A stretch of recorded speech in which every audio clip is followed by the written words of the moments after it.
jinsi ambavyo tunatakiwa kutafuta na kuomba neema ya Mungu kwenye maisha yetu.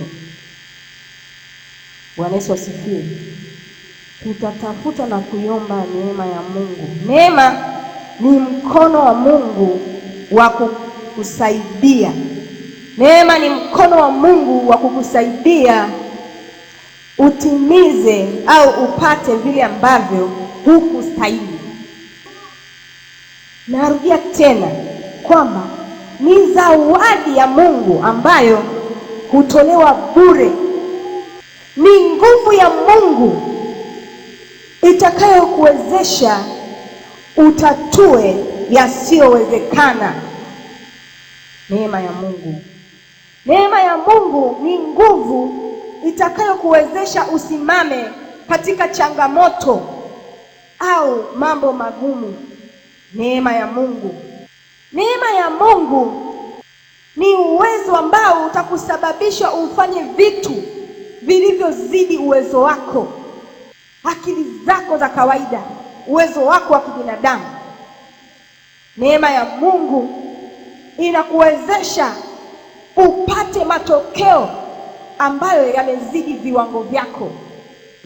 Kuna vitu ambavyo kama mwanadamu wa kawaida tumeumbwa kwa viwango vyetu vya kibinadamu, lakini kuna neema ya Mungu ambayo inatusaidia sasa tuweze kufanya vitu ambavyo vinazidi ule uwezo wetu, ule ubinadamu wetu wa kawaida. Tuweze kupata matokeo ambayo yanazidi viwango tulivyo navyo. Yaani kiwango chako ni kidogo, lakini unapata matokeo ambayo yanazidi viwango vyako. Mungu asaidie sana. Naomba tusome kitabu cha Wakorintho wa kwanza sura ile ya 15. Tunaanzia mstari wa 1 hadi mstari wa 10.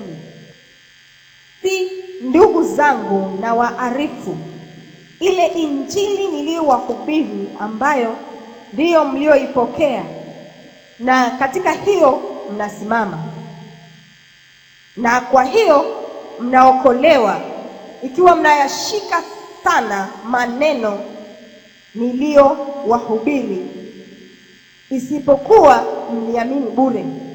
Kwa maana naliwatolea ninyi hapo mwanzo yale niliyoyapokea mimi mwenyewe, ya kuwa Kristo alikufa kwa ajili ya dhambi zetu kama yanenavyo maandiko, na ya kuwa alizikwa, na kuwa alifufuka siku ya tatu kama yanenavyo maandiko, na ya kuwa alimtokea Kefa, tena na wale thenashara. Baadaye aliwatokea ndugu zaidi ya 500, pamoja katika hao wengi wanaishi hata sasa, ila baadhi yao wamelala. Baadaye akamtokea Yakobo, tena na mitume wote, na mwisho wa watu wote alinitokea mimi, kama ni mtu aliyezaliwa si kwa wakati wake. Maana mimi ni mdogo katika mitume, nisiyestahili kuitwa mtume, kwa sababu naliliudhi kanisa la Mungu. Lakini kwa neema ya Mungu nimekuwa hivi nilivyo, na neema yake iliyo kwangu ilikuwa si bure, bali nalizidi sana kufanya kazi kupita wao wote. Wala si mimi, bali ni neema ya Mungu pamoja nami. Basi kama ni mimi, kama ni wale, ndivyo tuhubirivyo, na ndivyo mlivyoamini.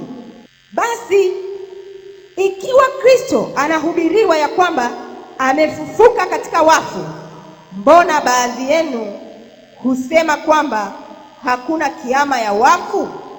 Lakini kama hakuna kiama ya wafu, Kristo naye hakufufuka. Tena kama Kristo hakufufuka, basi kuhubiri kwetu ni bure, na imani yetu ni bure. Naam, na sisi tumeonekana kuwa mashahidi wa uongo wa Mungu, kwa maana tulimshuhudia Mungu ya kuwa alimfufua Kristo, ambaye hakumfufua ikiwa wafu hawafufuliwi. Bwana Yesu asifiwe sana. Bwana Yesu asifiwe sana. Bwana Yesu asifiwe. Haya ni maneno ya Paulo mtume. Maneno ya Paulo mtume anasema kwamba ni kwa neema ya Mungu nimekuwa hivi nilivyo. Kama tukisoma kitabu cha Matendo ya Mitume tunakutana na habari za Paulo, jinsi ambavyo alikuwa anamtumikia Mungu, jinsi ambavyo alikuwa anahubiri Injili. Lakini nyuma huyu Paulo huyu ndiye aliyekuwa analitesa kanisa. Ndiye alikuwa analitesa kanisa la Mungu. Kutokana sasa na ile torati ambayo ameishika na ule urumi aliyokuwa nao, ulimfanya yeye kushindwa kumpokea Yesu mapema. Kwa hiyo akawa anapambana na kanisa na kulitesa kanisa. Lakini tunafika hapa tunakuta jinsi ambavyo anasema ya kwamba mimi ni mdogo katika mitume, nisiyestahili kuitwa mitume kwa sababu nililiudhi kanisa la Mungu. Lakini kwa neema ya Mungu anajieleza mwenyewe jinsi ambavyo alikuwa analitesa kanisa, jinsi ambavyo alikuwa mtu mbaya, jinsi ambavyo alikuwa mtu mkorofi, jinsi ambavyo alikuwa analitesa kanisa la Mungu. Lakini anasema kwa neema ya Mungu, kwa neema ya Mungu. Unajua Paulo ndo mtume ambaye amehubiri sana kwenye mataifa mengi. Ndio ambaye amekata vile vifungo, akaondoka akatoka kwenye miji mingine akaenda kuhubiri habari za uzima wa Yesu Kristo.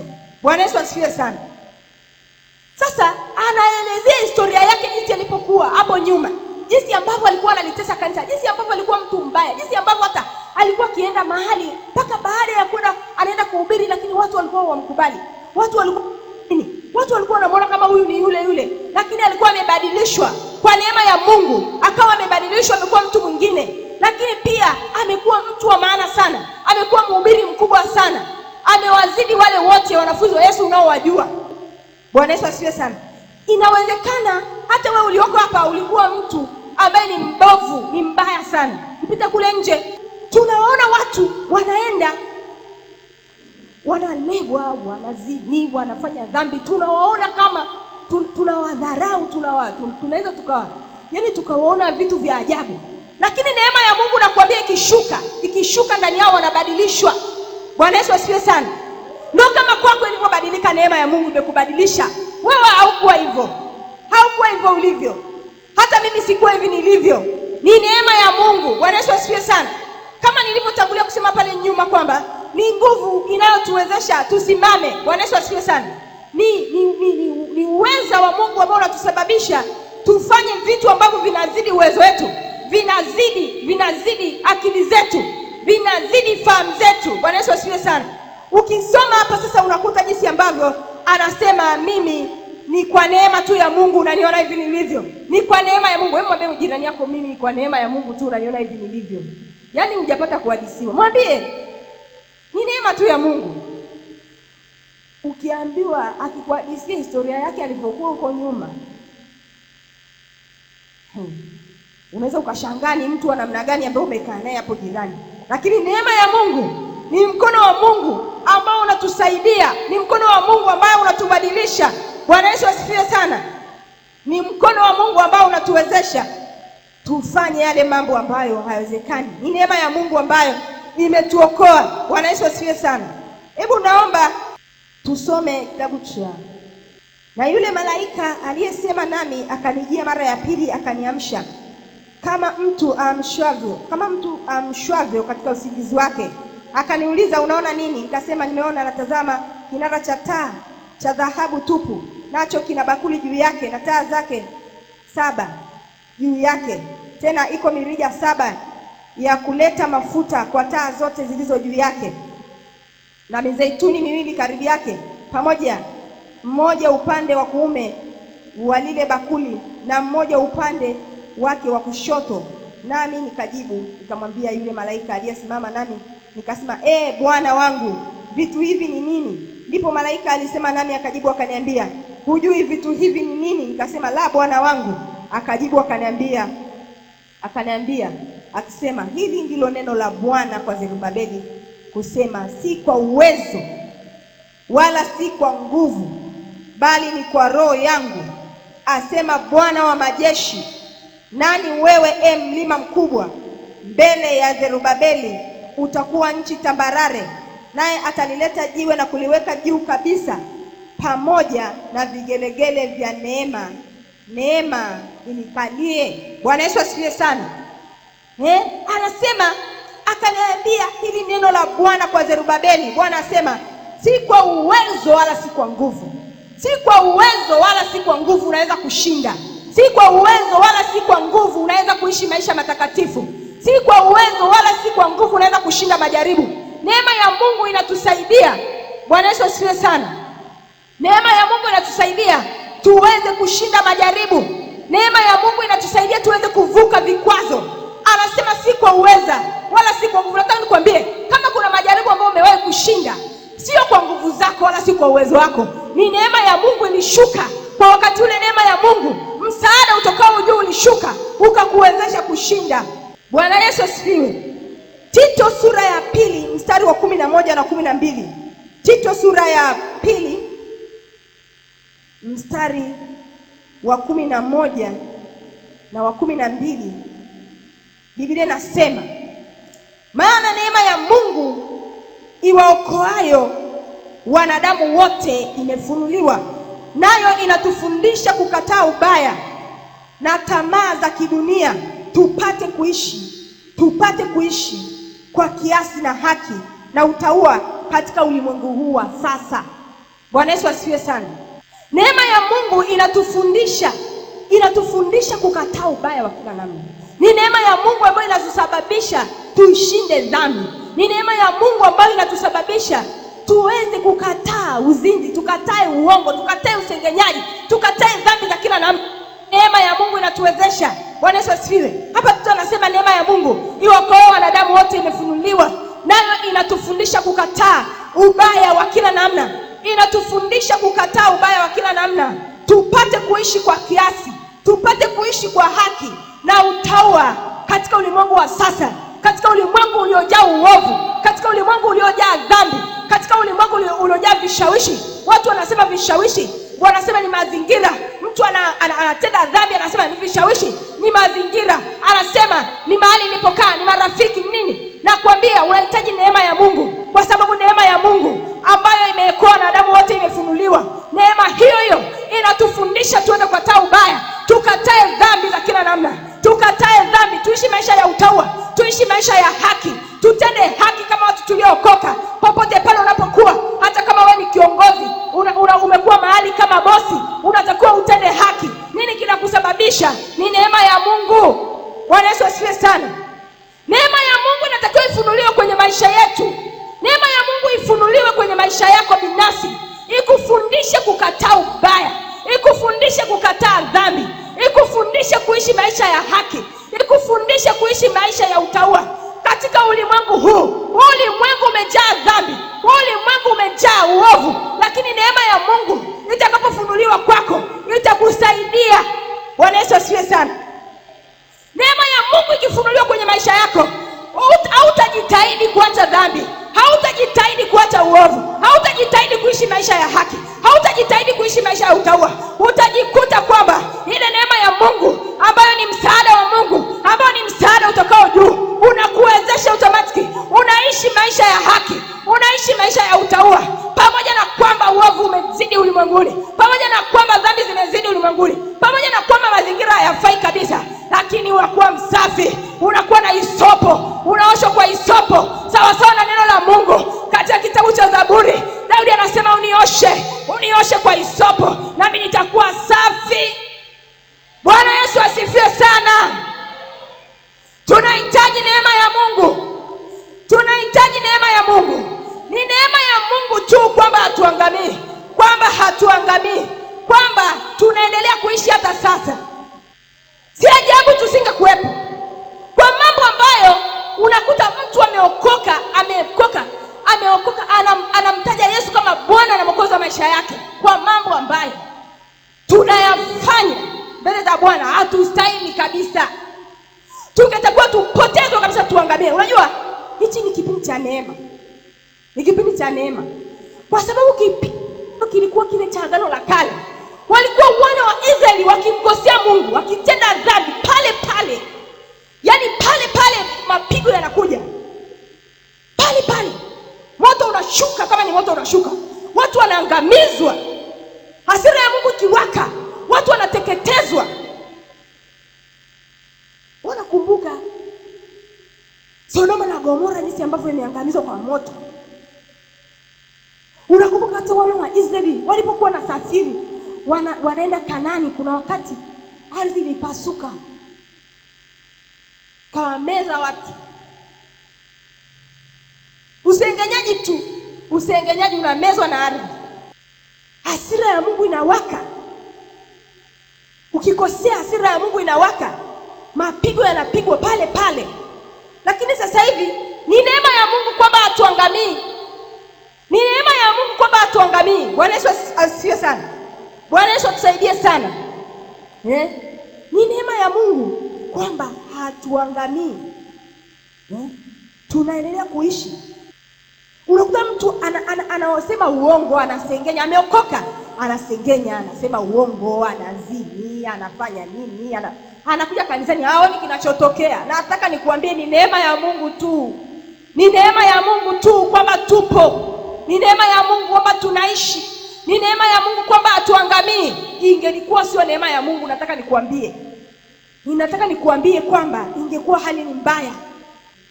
Neema ya Mungu, tukitafuta neema ya Mungu kwenye maisha yetu, neema ya Mungu inatupa hofu.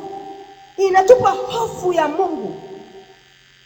Inatupa hofu. Sasa hiyo hofu ninaongelea sio hofu ya kuogopa kufa au hofu ya kumwogopa nyoka, hofu sijui ya kuogopa waizi. Hofu ya Mungu ni tofauti na hofu zingine. Hofu ya Mungu ni ile hofu yani hofu ile ambayo inakufanya wewe unakuwa unajitenga na dhambi. Yaani hofu ya Mungu inakufanya mbona nimechelewa kwenye ibada? Mbona hapa sitakiwi kuwepo? Hofu ya Mungu, mbona hii dhambi sitakiwi kuifanya? Yaani ile hofu ya Mungu inakukataza. Bwana Yesu asifiwe sana. Tukiangalia maisha ya Yusufu, tunaona jinsi ambavyo alikuwa na hofu ya Mungu. Alikuwa na hofu ya Mungu. Yusufu alikuwa na hofu ya Mungu. Alikuwa na hofu ya Mungu. Soma kitabu cha Mwanzo, nadhani sura ile ya 39, unakutana na habari za Yusufu, jinsi ambavyo alikuwa na hofu ya Mungu. Yusufu ukisoma habari zake unakuta jinsi ambavyo alikuwa amekabidhiwa ile nyumba, amekabidhiwa ule utawala na ule mfalme, amekabidhiwa. Ameambiwa kila kitu kiko chini yako. Akamwambia yule mwanamke, wakati anamtaka Yusufu, tunaona kwamba hakukuwa na kitu chochote ambacho kingemzuia kufanya nini? Yusufu kutenda dhambi hiyo. Mstari wa 5 ngoja tuanze kusema. Ikawa tokea wakati alipomweka awe msimamizi juu ya nyumba yake na vyote vilivyomo, Bwana akabariki nyumba ya yule Misri kwa ajili ya Yusufu. Mbaraka wa Bwana ukawa juu ya vyote alivyokuwa navyo katika nyumba na katika shamba. Akayaacha yote alikuwa nayo mkononi mwa Yusufu, wala hakujua habari za kitu chochote ila hicho chakula alichokula tu. Yaani alimwacha akawa mtawala wa vyote. Hajui hata kuna magunia mangapi, kuna wamevuna kiasi gani, kuna mifugo mingapi, sijui kuna nini, hajui. Yeye anajua chakula alichokula tu. Sasa ukiruka mstari wa 7, anasema ikawa baada ya mambo hayo mke wa bwana wake akamtamani Yusufu, akamwambia lala nani. Lakini akakataa, akamwambia mke wa bwana wake, akasema bwana wangu hajui kitu kilichowekwa kwangu nyumbani, na vyote alivyonavyo amevitia mkononi mwangu. Hakuna mkuu katika nyumba hii kuliko mimi, wala hakunizuilia kitu chochote ila wewe, kwa kuwa wewe u mkewe. Nifanyeje ubaya huu mkubwa nimkose Mungu? Ile ilikuwa ni hofu ya Mungu alikuwa nayo. Ilikuwa ni hofu ya Mungu alikuwa nayo. Kwa sababu fikiria mtu amepewa kila kitu amepewa kila kitu amiliki. Amepewa ajue kutoa, ajue kuingiza, atajua mwenyewe atafanya nini. Hakuna kitu ambacho anaulizwa. Lakini akasema, nifanyeje ubaya huu? Nifanyeje ubaya huu nimkose Mungu? Siku hizi watu wanaogopa wanadamu. Yaani badala ya kumwogopa Mungu, tunamwogopa mtu. Nani ataniona? Mshirika wa Shalomu ataniona. Ngoja nipite kwenye hii mzee wa kanisa ataniona. Basi asije akaniona. Hapana. Bwana Yesu asifiwe sana. Tunatakiwa tuogope Mungu tu. Tuwe na hofu ya Mungu. Neema ya Mungu tukiwa nayo itatupa hofu ya Mungu. Lakini neema ya Mungu tukiwa nayo itatupa ujasiri. Neema ya Mungu tukiwa nayo itatupa ujasiri. Hutaogopa kusimamia ukweli. Neema ya Mungu inakupa ujasiri. Unasimama. Huogopi kusema kweli. Unasema hapana, sitafanya kitu fulani. Hata kama ni mbele ya bosi wako, hata kama ni mbele ya mkuu wako. Uko tayari kusema hapana pale unapoona mambo hayampendezi Mungu. Unasimama, unasimamia neno la Mungu. Bwana Yesu asifiwe sana. Unakemea, unaonya, unafundisha. Neema ya Mungu inakuwezesha. Sasa siku hizi watu wanamwona mtu anafanya kitu ambacho sio sawa, anafanya kitu ambacho hakifai. Hawezi kumwambia mtu ukweli. Anaondoka tu, anaenda pembeni. Unajua fulani anafanya hivi na hivi, anafanya hivi na hivi. Kwani usimnyokee? Mnyokee yule mtu, mwambie Bwana, umeokoka, Yesu ni Bwana mwokozi wa maisha yako. Mbona unafanya 1, 2, 3? Kitabu cha Ezekieli kinasema, mtu akimwona mtu anaenda katika njia mbaya, akamwacha yule mtu akapotea katika ile njia mbaya, yule mtu akafa katika ile njia yake mbaya, damu yake nitaitaka mikononi mwake. Mungu asaidie kanisa. Ni nyakati za kuambiana ukweli hapa. Usisubiri mchungaji ndo aje aseme ukweli, au mzee wa kanisa ndo aje aseme ukweli. Kwanza unamwona mtu anafanya kitu ambacho sio, unaenda kumshtaki. Unaenda kumshtaki kwa kazi gani? Mnyokee, mwambie hapo nje unaofanya ifai. Hichi kitu unachokifanya wewe umeokoka. Bwana Yesu asifiwe sana. Nyokea mtu, mwambie ukweli. Usifiche, usichengeshe hivi. Unamchengesha mtu ambaye ameokoka. Unamwogopa nini? Atakufanya nini? Wewe unatenda haki kwenye njia yako. Unahakikisha kwamba unafanya nafasi yako. Unamwambia mtu ukweli. Usimwache mtu akaangamia katika njia yake. Bwana Yesu asifiwe sana. Mungu atusaidie sana. Tuwe watu wa kusema ukweli. Tuwe watu wa kunyoosha maelezo. Tuambiane, tufundishane, tuonyane, tusaidiane sisi kwa sisi.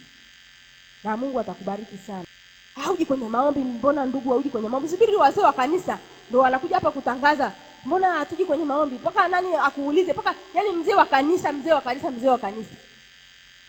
atangaze kila kitu. Na wakati wewe uko na jirani yako hapo, mwambie mbona ndugu yangu vipi? Unaendeleaje? Bwana Yesu asifiwe sana. Sasa kama uwezi, na maana unahitaji neema ya Mungu ambayo inaweza kukupa ujasiri. Neema ya Mungu ambayo inaweza kukupa ujasiri wa kuweza kusimama, ujasiri wa kuweza kusema ukweli. Bwana Yesu asifiwe. Basi tusome kitabu cha Timotheo wa pili, sura ile ya 2, mstari wa 14. Biblia inasema, wakumbushe mambo hayo, ukiwaonya machoni pa Mungu, wasiwe na mashindano na maneno ambayo hayana faida, bali huwaharibu wasikiao. Jitahidi kujionyesha kuwa umekubaliwa na Mungu, mtenda kazi asiye na sababu ya kutayari, ukilitumia kwa halali neno la kweli. Bwana Yesu asifiwe sana. Waefeso 6 mstari wa 16. Biblia inasema, zaidi ya yote mkiitwaa ngao ya imani, ambayo kwa hiyo mtaweza kuizima mishale yote yenye moto ya ule mwovu. Tena ipokeeni chepeo ya wokovu na upanga wa Roho ambao ni neno la Mungu. Hapa tunaona jinsi ambavyo neema ya Mungu inatutia nguvu katika changamoto mbalimbali ambazo tunazipitia. Yaani neema ya Mungu haituzuii tusijaribiwe. Haituzuii tusipate majaribu, tusipate changamoto katika maisha tunayoishi hapa duniani. Lakini tunapopita kwenye zile changamoto inatusaidia tuweze kushinda. Bwana Yesu asifiwe sana. Anasema kwa sala zote na maombi. Anasema hivi, Mstari wa 18, kwa sala zote na maombi mkisali kila wakati katika roho mkikesha kwa jambo hilo la kudumu kuwaombea watakatifu. Kwa hiyo mstari wa 16, tunatakiwa tuitwae ngao ya imani. Bwana Yesu asifiwe sana. Tunatakiwa tuitwae ngao ya imani. Tunatakiwa tushinde. Tushinde. Ukisoma ile Waefeso pale, ukipata muda usoma, utasoma tu vizuri pale, anakuonyesha zile silaha ambazo tunatakiwa tuzivae. Sisi watu tuliookoka tunatakiwa tuzivae silaha ili tuweze kushinda. Ili tuweze kushinda lazima tuzivae silaha zile za Mungu. Bwana Yesu asifiwe sana. Tunaweza tukapita katika mambo magumu. Tunaweza tukapita katika mambo mazito katika maisha yetu. Lakini neema ya Mungu inatusaidia, tunavuka. Mpaka unavuka unasema, hivi ni mimi kweli? Ni mimi kweli nimepita hapa? Ni mimi kweli nimevuka ili jaribu? Mbona kama sio mimi? Kumbe ni neema ilishuka pale. Zaburi ya 23 anasema, Bwana ndiye mchungaji wangu, sitapungukiwa na kitu. Katika malisho ya majani mabichi unilaza, kando ya maji ya utulivu uniongoza. Uniuisha nafsi yangu na kuniongoza katika njia za haki kwa ajili ya jina lake. Nijapopita kati ya bonde la uvuli wa mauti, sitaogopa mabaya, maana wewe u pamoja nami. Bwana Yesu asifiwe sana. Anasema, gongo lako na fimbo yako vyanifariji. Umeandaa meza mbele yangu machoni pa watesi wangu. Umenipaka mafuta kichwani pangu na kikombe changu kinafurika. Bwana Yesu asifiwe sana. Hakika wema na fadhili zitanifuata siku zote za maisha yangu, na nitakaa nyumbani mwa Bwana milele. Na kuambia neema ya Mungu ndio inakuvusha kwenye majaribu, inakuvusha. Unasema, ninapopita kati ya bonde la uvuli wa mauti, unaona mauti hii hapa, unaona naenda kuangamia, unaona naenda kufa, lakini neema ya Mungu, kwa sababu gongo lake na fimbo yake viko upande wako, yuko upande wako, anakutia nguvu, unavuka, unajikuta umevuka salama. Bwana Yesu asifiwe sana. Unajikuta umevuka kwa ng'ambo ya pili, unajikuta umeshinda. Bwana Yesu asifiwe sana. Ayubu sura ile ya kwanza, habari za Ayubu tunajua vizuri. Tunajua vizuri habari za Ayubu. Mstari wa 22 anasema, katika mambo hayo yote Ayubu hakufanya dhambi wala hakumwazia Mungu kwa upumbavu. Hapo mstari wa mwisho ndio anasema hivyo. Lakini kule nyuma unakuta jinsi ambavyo Ayubu alikutana na mambo mengi. Unakutana jinsi ambavyo Ayubu alikutana na mambo magumu kwenye maisha, mambo magumu. Sijui hapa hata kama kuna mmoja ambaye amekutana na jambo ambalo linafanana na la Ayubu. Maana Ayubu aliugua ugonjwa mbaya. Ayubu alipoteza watoto wake. Ayubu alipoteza mali zake, alipoteza kila kitu. Lakini anasema sasa kwenye mstari wa 22, katika mambo hayo yote Ayubu hakufanya dhambi. Ni mambo mangapi ambayo tunakutana nayo? Ni majaribu mangapi ambayo tunakutana nayo tunafanya dhambi? Tunamkosea Mungu. Yaani ukikutana tu umelala njaa siku moja, unasema kanisani siendi. Tena kuna watu wana ugomvi na Mungu kabisa. Anamkasirikia Mungu, yaani ana uwezo wa kumkasirikia Mungu. Hivi Mungu sio mwanadamu. Mungu hawezi kumkasirikia, wala Mungu hawezi kushindana naye.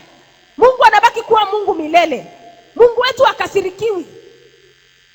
Unakuta mtu anamkasirikia Mungu. Yaani unajua unavyomkasirikia Mungu, yaani mtu anakasirika lazima siendi kwenye ibada, siendi kwenye maombi, siombi, sisomi neno.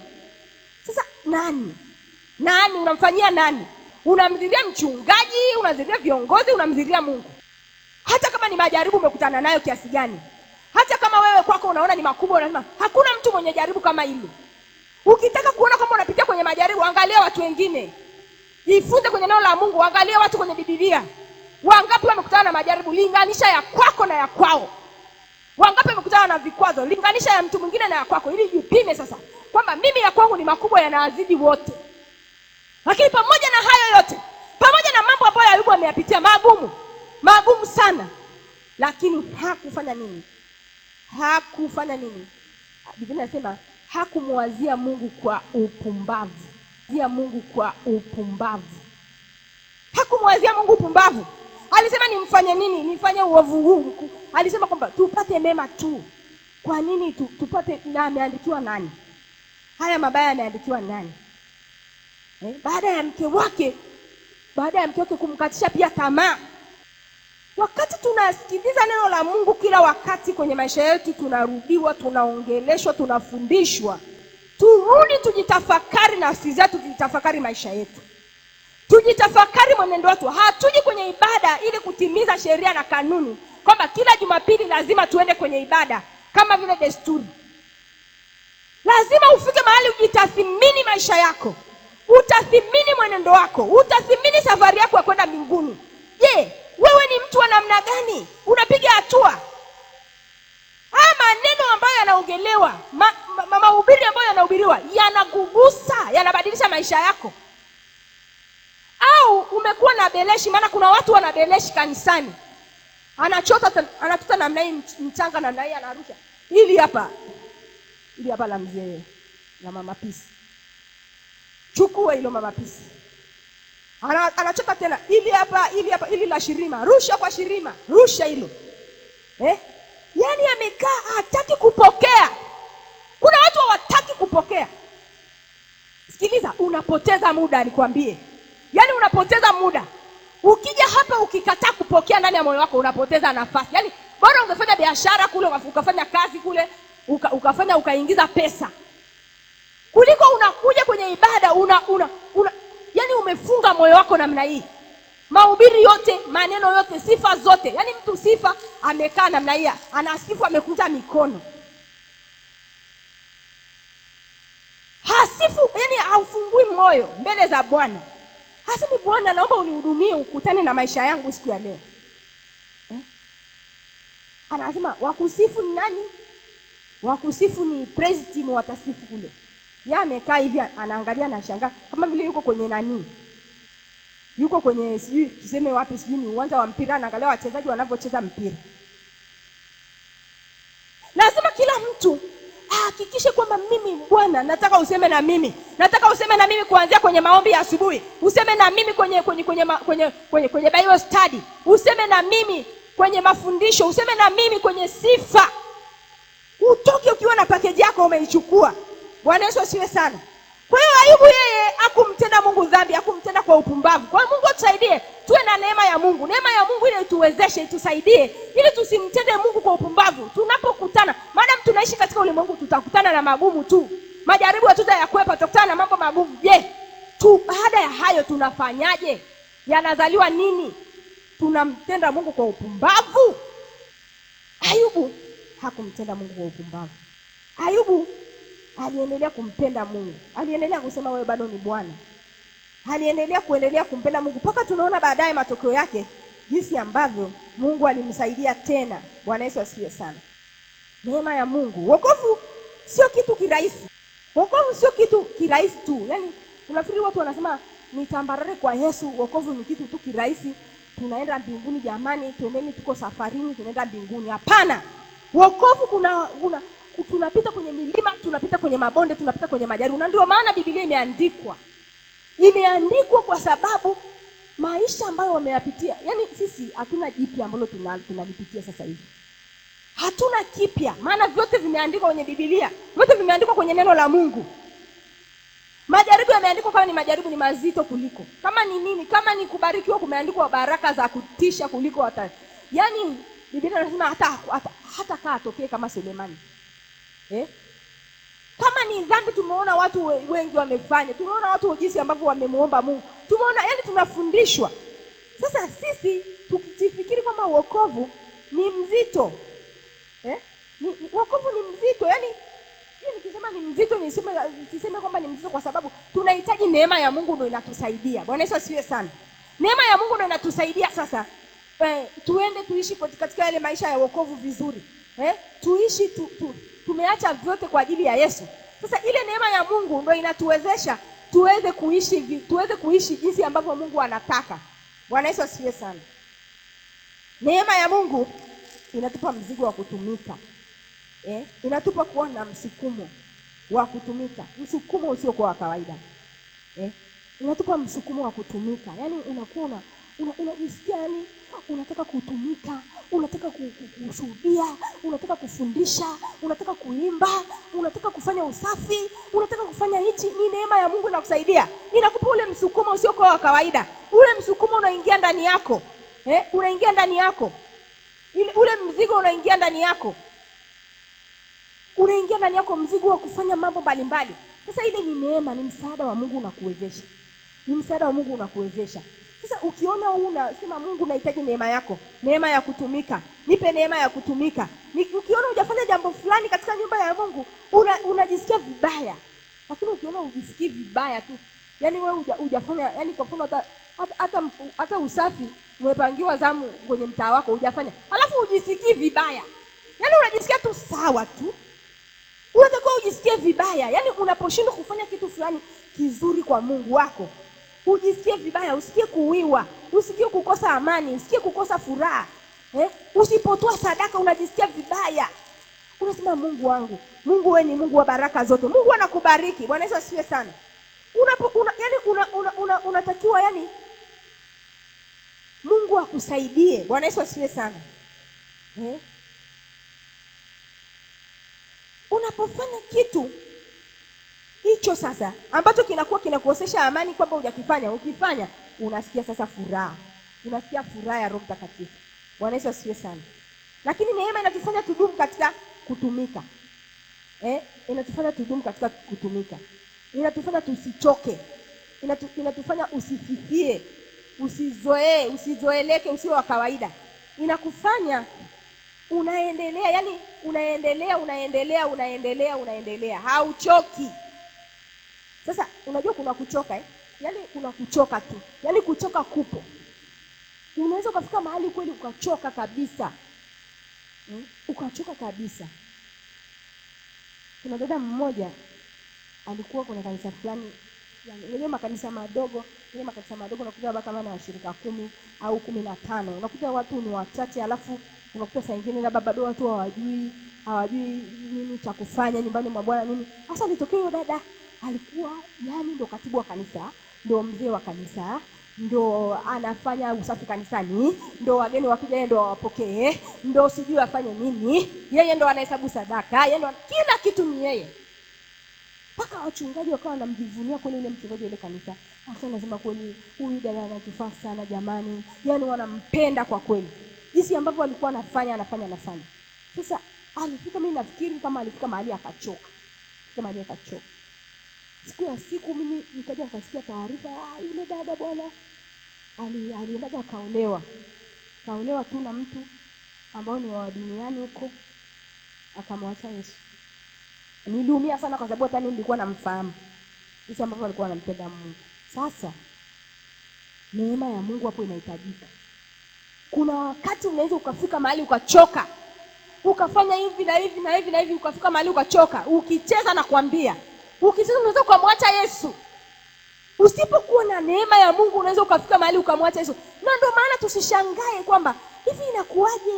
Mbona huyu mtu unakuta mtu ambaye ni mzuri sana, anaaminika sana, alikuwa anaaminika sana, anafanya mambo makubwa sana, anafanya nini na nini. Alafu ukashangaa amefanya kitu mpaka watu wakacha wote midomo wazi. Neema tu imepungua. Ule msaada wa Mungu wa kumwezesha aende kuendelea kuwa imara umepungua. Amefika mahali amechoka, amekata tamaa. Ya nini akasiana? Nilikuta shetani na yeye anapata nafasi hapo anaingia. Kwa hiyo tunatakiwa tuombe neema ya Mungu. Unajua hatuwezi kweli. Yaani bila Yesu hatuwezi, ni ngumu sana. Tunahitaji neema ya Mungu. Neema ya Mungu ituwezeshe tupige mbio tuendelee. Mpaka Yesu akirudi atukute tunasonga mbele. Bwana Yesu asifiwe sana. Tunakuwa na nguvu ile ile. Tunakuwa na bidii ile ile. Hebu wakati naongea hivi, endelea kupima bidii yako Bidii yako, endelea kujitafakari, hivi bidii yako ikoje? Wakati ulipompokea Yesu kama Bwana na Mwokozi wa maisha yako, bidii yako ilikuwaje? Wakati unaendelea bidii yako ilikoje? Na sasa hivi bidii yako ikoje? Katika kumpenda Mungu, katika kumtumikia Mungu, katika kumwishia Mungu, katika kufanya mambo ya Mungu, katika kufanya mambo kwenye nyumba ya Bwana, bidii yako ikoje? Inaongezeka, inapungua au iko pale pale? Uzuri, kila mtu anajifahamu mwenyewe. Na kila mtu anatakiwa ndo afanye tathmini ya maisha yake. Yaani ajitathmini mwenyewe. Kila mtu ajitathmini mwenyewe. Mimi siwezi nikakutathmini. Wanadamu kule wanaweza kukutathmini, lakini kuna mahali nafika unatakiwa ujitathmini mwenyewe. Hivi mimi nikoje tena? Hivi speed yangu hapa hivi nilivyokoka na sasa hivi iko vile vile. Maombi yangu yako vile vile. Yanaongezeka yanapungua. Grafu yangu ikoje? Inashuka inapanda. Ukijikuta inashuka, ujue kabisa kwamba umechoka. unahitaji neema ya Mungu. Unahitaji neema ya Mungu. Safari ya kwenda mbinguni bado ni ndefu.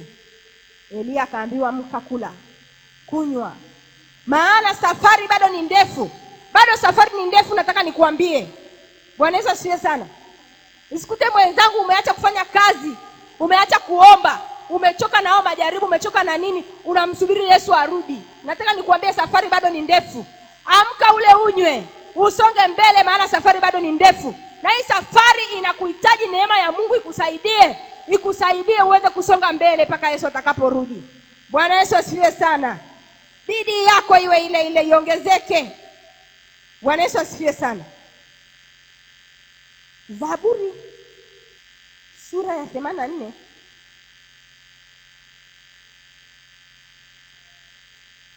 anasema mstari wa 10, hakika siku moja katika nyua zako ni bora kuliko siku 1000. Ningependa kuwa bawabu nyumbani mwa Mungu wangu kuliko kukaa katika hema ya uovu. Kwa kuwa Bwana Mungu ni jua na ngao, Bwana atatoa neema na utukufu. Hata wanyima kitu chema hao waendao kwa ukamilifu. Bwana wa majeshi, heri wanadamu anayekutumaini wewe. Bwana Yesu asifiwe sana.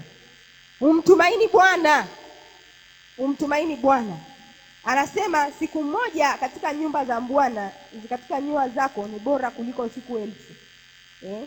Ningependa kuwa bawabu nyumbani mwa Mungu wangu. Daudi anasema nipende kuwa bawabu nyumbani mwa Bwana. Nipende kuwa bawabu. Bawabu ni ile sehemu ya mlango ambayo ukifunga unafungua kwa upande huu.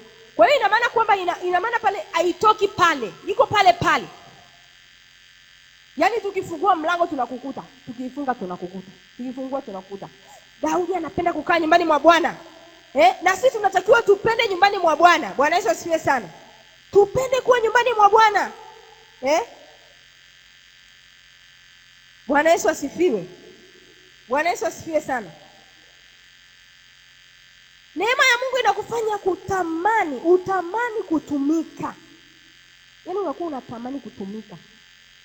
Ndio kama ni Daudi anavyosema, ni heri niwe bawabu nyumbani mwako. Inakupa ile kiu. Inakufanya uwe na kiu. Yaani wewe ukikaa hivi unawaza kanisani. Unawaza niende nyumbani mwa Bwana, niende kuomba, niende kuimba, niende kutumika, niende kufanya usafi. Yaani kichoni kwako umezunguka nyumbani mwa Bwana, nyumbani mwa Bwana, nyumbani mwa Bwana.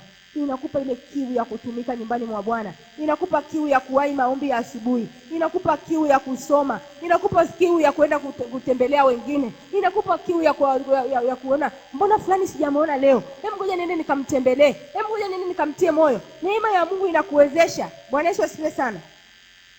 Neema ya Mungu inakusaidia kupigana vita na kushinda. Kupigana vita na kushinda. Maisha ya Mkristo ni vita. Ni vita. Ni vita. Pale umempokea Yesu kama Bwana Mwokozi wa maisha yako, umetangaza vita. Kama maisha ya wana wa Israeli. Wana wa Israeli walikuwa wanapigana vita. Wanapigana vita. Yaani maisha yao yote yalikuwa ni vita. Hata wewe maisha yako ni vita. Usifikiri kwamba umeokoka ndo umemaliza. Maisha ya Mkristo ni vita. Kwa hiyo hapa neema ya Mungu inakusaidia unapopigana vita ushinde. Bwana Yesu asifiwe sana. Wana wa Israeli tunaona jinsi ambavyo wameshinda. Ukisoma Biblia, unakuta ukisoma kitabu cha Joshua, ukisoma kitabu cha Samueli, unakuta jinsi ambavyo walikuwa wanashinda. Lakini neema ya Mungu ndio ilikuwa inawashindia. Kuna wakati ukisoma kitabu cha Joshua sura ya 10, mstari wa 11, mstari wa 8, mstari wa 8 pale. Anasema Bwana akamwambia Yoshua, usiwaache watu hao, kwa kuwa mimi nimekukwisha kuwatia mkononi mwako. Hapana mtu awaye yote miongoni mwao atakayesimama mbele yako. Basi Yoshua akawafikiria ghafla, kwani alikwea kutoka Gilgali kwenda usiku kucha. Bwana naye akawatapanya mbele ya Israeli, naye Israeli akawaua uuaji ulio mkuu hapo Gibeoni. Akawafukuza waikimbilie hiyo njia ya kuelea kwenda Beth-horoni, na kuwapiga hata kafiria Azeka, tena hata kufikiria Madeka. Kisha ikawa hapo walipokuwa wakikimbilia mbele ya Israeli, hapo walipokuwa katika kuteremkia Beth-horoni, ndipo Bwana alipowatupia mawe makubwa kutoka mbinguni juu hata kufikiria Azeka, nao wakafa. Hao waliokufa kwa kuuawa na hayo mawe ya barafu walikuwa ni wengi kuliko wale waliouawa na wana wa Israeli kwa upanga. Nimesema neema ya Mungu inatusaidia tupige maadui zetu, tuwashinde. Tunashinda.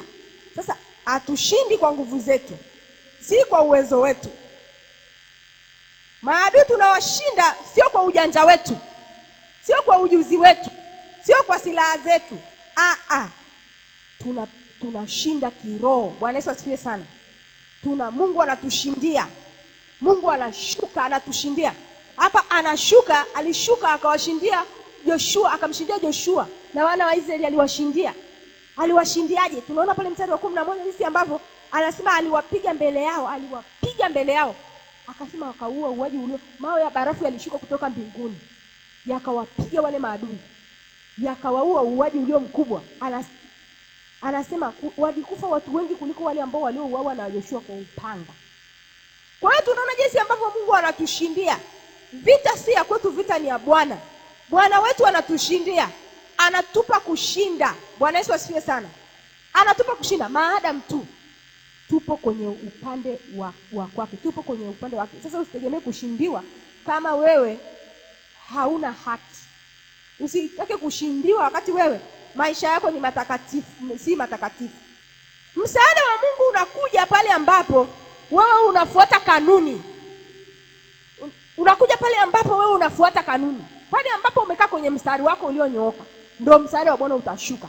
Ndio nguvu ya Bwana ya kukushindia itashuka. Bwana Yesu asifiwe sana. Ndio pale ambapo utashangaa unapigana vita unashinda.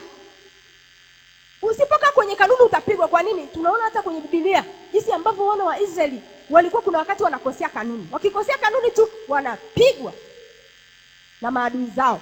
Walikuwa kuna wakati wanapigwa, sio kila wakati walikuwa wanashinda. Kuna wakati walikuwa wanapigwa. Na kwa nini walikuwa wanapigwa? Walikuwa wanapigwa kwa sababu walikuwa kuna wakati wanafanya vitu ambavyo sio sahihi. Kuna wakati ambapo walikuwa wanamkosea Mungu. Hawafuati, yani wanatenda dhambi. Wakifanya tu dhambi wanawachiwa maadui wanawapiga. Kwa hiyo hata sisi tukifanya tu dhambi tunapigwa. Uchumi wetu utapigwa, maisha yetu yatapigwa, magonjwa yatatupiga, kila kitu kitatupiga. Lakini tukikaa kwa Mungu vizuri, tukafuata kanuni zake, tukaishi maisha matakatifu, utashangaa tunashinda. Bwana Yesu asifiwe sana. Tunashinda katika kila eneo. Bwana Yesu asifiwe sana.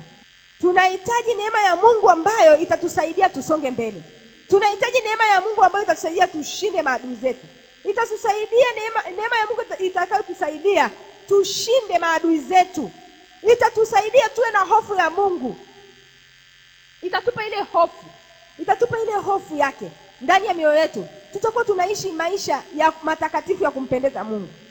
Bwana Yesu asifiwe sana. Tunahitaji neema ya Mungu ambayo itatusaidia tusichoke. Maana kuna wakati tutafika mahali tutachoka. Sasa ili tusichoke, tunahitaji neema ya Mungu wetu. Tunahitaji neema ya Mungu ituwezeshe. Tukifika mahali tukichoka, neema ya Mungu inatutia nguvu, tunaendelea kusonga mbele. Tukifika mahali tukikata tamaa, neema ya Mungu inatuamsha, hatukati tamaa. Tukifika mahali hatuna tena kiu ya ibada, hatuna kiu ya maombi, hatuna kiu ya kutumika, hatuna kiu ya neno, neema ya Mungu inatupushi, tunaendelea kumpenda Mungu, tunakuwa na nguvu ile ile, tunakuwa na maombi yale yale, hatulegei, hatuchoki. Bwana Yesu asifiwe sana. Tutasema kama vile jana, nina nguvu leo na hata milele. Bwana Yesu asifiwe sana. Tuwe na nguvu zile za jana, tuwe na nguvu zile ambazo za tangu tulipookoka. Tuwe na nguvu, tusiwe watu wa historia. Unajua safari hii watu wamekuwa wanaanza kuongelea mambo ya historia. Unajua bwana, mimi nilikuaga, ninafanya hivi. Mimi nilikuwa ninaomba Bwana, nafunga siku 7 kavu. Hatutakiwa kutembea na historia zetu. Tunatakiwa tujipime kwenye mizani, tujiangalie tunaendeleaje. Kila siku ikifika jioni, hebu jitafakari. Jiangalie unaendeleaje kiroho. Unaendeleaje kiroho? Spidi yako inaendeleaje? Maombi yako yanaendeleaje? Yanaendeleaje? Ibada yako inaendeleaje? Kumpenda kwako Mungu, utumishi wako unaendeleaje? Uulize mwenyewe kabla hajaja jirani yako kuuliza unaendeleaje. Unajua sisi tutaulizana pale ambapo unakuta labda mtu umemkuta hajaja kanisani, amekata miezi miwili, ndio unashangaa watu wanaanza kukutembelea. Unaendeleaje? Kumbe ungekuwa unajitathmini wewe mwenyewe. Ungekuwa unajitathmini wewe mwenyewe kila siku, mimi naendeleaje? Hivi maombi yangu yanakuwa kweli? Yaani unajitathmini. Mbona biashara zetu tunajitathmini? Kuna watu wanapiga mahesabu ya biashara kila siku jioni. Yaani kifika kila siku jioni anaenda kufunga mahesabu. Umekutana leo shilingi ngapi? Lakini maisha yetu ya kiroho hatupigi mahesabu. Hatujipigi mahesabu. Kwanza leo jiweke utaratibu wa kujipigia mahesabu. Mahesabu ya maisha yako ya kiroho yanaendeleaje? Uongozi wako ulionao unaendeleaje? Majukumu yako ulionayo ya kiroho yanaendeleaje? Umepewa majukumu gani wewe kama shemasi? Kama mzee wa kanisa? Kama kiongozi wa idara? Kiongozi wa idara? Kama mshirika? Kama mshirika pia una majukumu yako ambayo umepewa na Mungu wako. Unaendeleaje? Unajipima, naendeleaje mimi kama mpiga vyombo? Mimi kama muimba sifa naendeleaje leo? Naendeleaje? Hebu niangalie wiki 3 zilizopita na sasa nikoje? Unajitathmini. Ukijitathmini utachukua hatua. Ukimaliza kujitathmini lazima utachukua hatua. Utachukua hatua za kuhitaji msaada wa Mungu. Mungu, mbona naona kama vile siko sawa mimi? Mbona naona kama nimechoka hivi? Nikitaka kuomba tu nalala. Mbona kuna mikesha miwili sijahudhuria? Mimi nina shida gani? Ni Roho Mtakatifu nisaidie. Unapiga magoti unaomba. Unahitaji neema ya Mungu. Neema ikishuka, nataka nikwambie usipidi na unaanza upya. Unanyanyuka, unasonga mbele. Bwana Yesu asifiwe sana. Naomba tusimame. Naomba tusimame asubuhi ya leo. Mimi ninahitaji neema ya Mungu kwenye maisha yangu. Ninahitaji neema ya Mungu, uweza wa Mungu, nguvu za Mungu, msaada wa Mungu. Nilisema kwamba neema ya Mungu ni uwezesho kutoka juu ambao unatusaidia tufanye yale mambo tusiyoyaweza. Unatusaidia tupate matokeo ambayo hatukustahili kuyapata. Unatusaidia tushinde. Hebu inua mikono yako juu. Tunaenda kuimba wimbo mmoja wa kuabudu. Alafu utajitafakari, utajitathmini asubuhi ya leo. Utajitathmini asubuhi ya leo. Baada ya kujitathmini, utahitaji neema ya Mungu. Wote tunahitaji neema ya Mungu.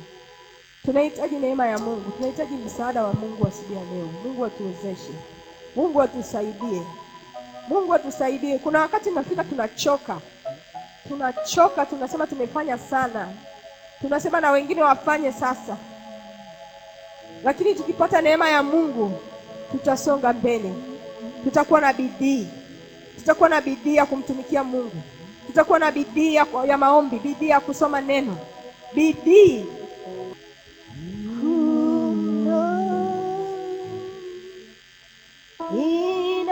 Inauisha roho yangu.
Sogea hapa mbele.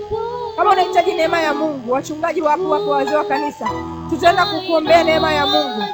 Twende tukaombe neema ya Mungu. Naomba tusogee hapa mbele. Watu wote ambao wanahitaji neema ya Mungu, wanahitaji msaada wa Mungu, wanahitaji nguvu za Mungu, wanahitaji msaada wa Mungu, wanahitaji kufanya vitu ambavyo viko juu ya uwezo wao, wanahitaji kupata matokeo ambayo yako juu ya utaalamu wao, wanahitaji kushinda majaribu, wanahitaji kusonga mbele. Wasogee hapa mbele. Tusogee hapa mbele. Tusogee hapa mbele. Mimi binafsi ninahitaji neema ya Mungu kwenye maisha yangu. Kuna mambo ambayo nahitaji neema ya Mungu. Nahitaji kusonga mbele. Kuna wakati wa kuchoka. Kuna wakati ambao unafika moyo unainama kabisa. Unafika mahali ambapo unachoka kabisa. Unakata tamaa. Unahitaji neema ya Mungu. Unahitaji neema ya Mungu. Asubuhi ya leo unahitaji neema ya Mungu. Na nyie ambao mko nyuma, kama mhitaji neema ya Mungu, nyosheni mikono huku. Tunyosheni sisi mikono ambao tunahitaji neema ya Mungu. Tunahitaji Mungu atusaidie. Tuombeeni neema ya Mungu. Tuombeeni neema ya Mungu. Karibu mchungaji Justin. Karibu utatusaidia tukuongoza maombi haya tunapoenda kuhitaji neema ya Mungu. Tunahitaji neema ya Mungu asubuhi ya leo. Nafikiria ungenena kwa lugha. Ungenena kwa lugha, ungenena kwa lugha ya Roho Mtakatifu. Nena kwa lugha, mtu wa Mungu. Nena kwa lugha, mwambie Bwana, nahitaji neema yako. Paza sauti yako kwa Bwana. Paza sauti yako kwa Bwana. Paza sauti yako kwa Bwana. Paza sauti yako kila mtu. Kila mtu paza sauti yako kwa Bwana. Neema ya Mungu ambayo inaweza kutuokoa. Neema ya Mungu ambayo inaweza kutushindia majaribu. Neema ya Mungu ambayo inaweza kutusaidia kuishi maisha matakatifu. Neema ya Mungu ambayo inaweza kutusaidia kusonga mbele. Neema ya Mungu ambayo inatusaidia kushinda vita. Kuna vita ambavyo tunaweza tukawa tunapitia kwenye maisha yetu. Kuna vita ambavyo maadamu tunaishi tuna vita. Tunahitaji ushindi. Tunahitaji ushindi mkubwa. Tunahitaji ushindi mkubwa. Araba sakarabari andari wasika. Yes. Endelea kujiachia kwa Bwana. Neema ya Mungu ni kubwa. Bado neema ya Mungu ipo kwa ajili yako. Endelea kuita neema ya Mungu. Neema ya Mungu ni uwezesho kutusaidia, na Bwana bado yupo kwa ajili yako. Inua mikono yako mahali umeshindwa. Kuna neema ya kukufusha. Kuna neema ya kukuinua tena. Mahali unapitia umekata tamaa, umeona yawezekani, neema ipo. Yesu yupo. Neema ni kubwa, bado ipo. Bwana atakuisha tena. Bwana atakutia nguvu. Bwana atakupa neema. Bwana atakuinua. Bwana kuwa pamoja na wewe. Usikate tamaa. Usione ya kwamba yawezekani. Usione ya kwamba wewe ndiye Bwana amenyamaza. Bado Mungu yupo. Inua mikono yako. Mungu wa majeshi, tazama watoto wako hawa. Neema yako Yesu, neema iwasaidie mahali wamevunjika mioyo, mahali wamekata tamaa, mahali wameona iwezekani. Rapapa ropopo rapapa raposh riababash romailabosh rakaka riabosh ramama boriasaka ye baba boshata oria masakata baba. Yesu, neema yako ni kubwa. Yesu, neema yako ni kubwa. Muinue tena. Inua maisha yake. Muinue Bwana. Mpe neema ya kuvuka. Mpe neema ya kuinuliwa. Mpe neema ya kuinuliwa. Yesu aliye hai. Rapapa rapo riamasaka ya baba horomosaka ya baba. Yesu, wewe ni Bwana. Wewe ni Mungu aliye hai. Funika watumishi wako. Funika watoto wako. Wasaidie tena. Wainue tena. wape nguvu tena, wape neema tena. Horomosa kaya baba, pokea neema mama, pokea nguvu, pokea uweza, pokea mafuta mapya, pokea nguvu ya kuinuliwa. Hiyo vita ina mwisho, hiyo vita ina mwisho. Rapa ropo riamazaya riamakayabosh ramayana riakasakata, pokea neema ya kukusaidia. Asante Bwana, asante Yesu. Inua watoto wako hawa. Yesu, neema yako ni kubwa, neema yako ni kubwa, neema yako ni kubwa.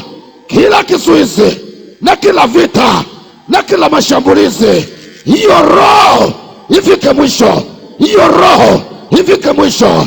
Bwana akuinue, akulinde, akupiganie katika jina la Yesu. Pokea neema ya Bwana.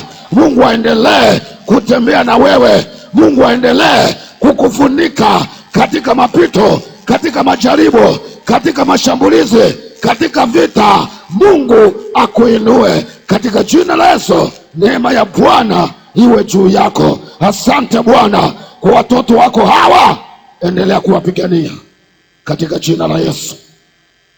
Asante Bwana, asante Yesu, asante Roho Mtakatifu, asante Bwana, asante Yesu, asante Mungu. Mungu akuinue tena, Mungu akuinue tena. Neema ya Mungu iwe juu yako tena. Mungu atakuacha. Asante, asante Yesu.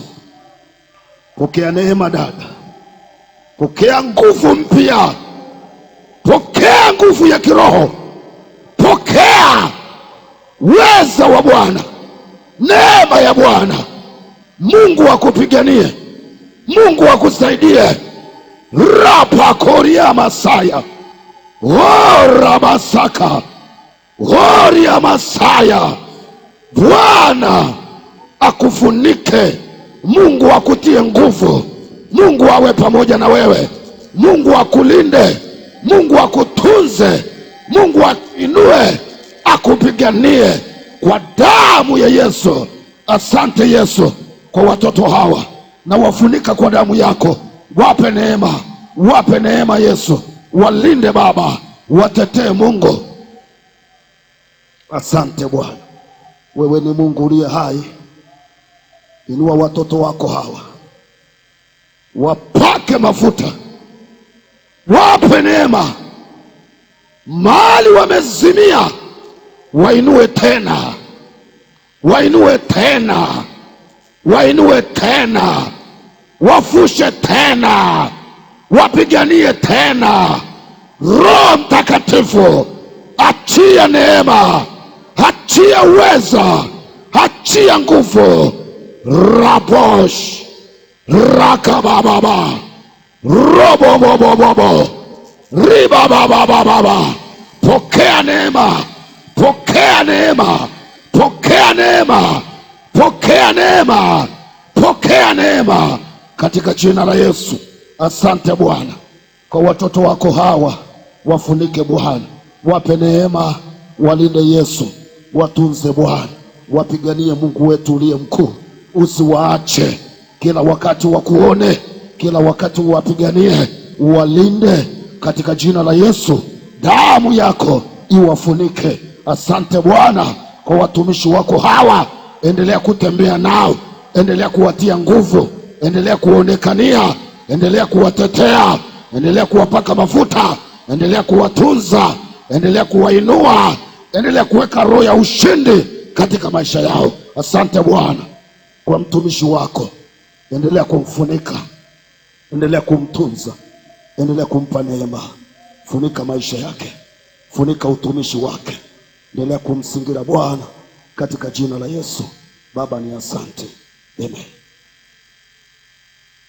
Asante Yesu kwa mtumishi wako huyu, ninamweka mikononi mwako.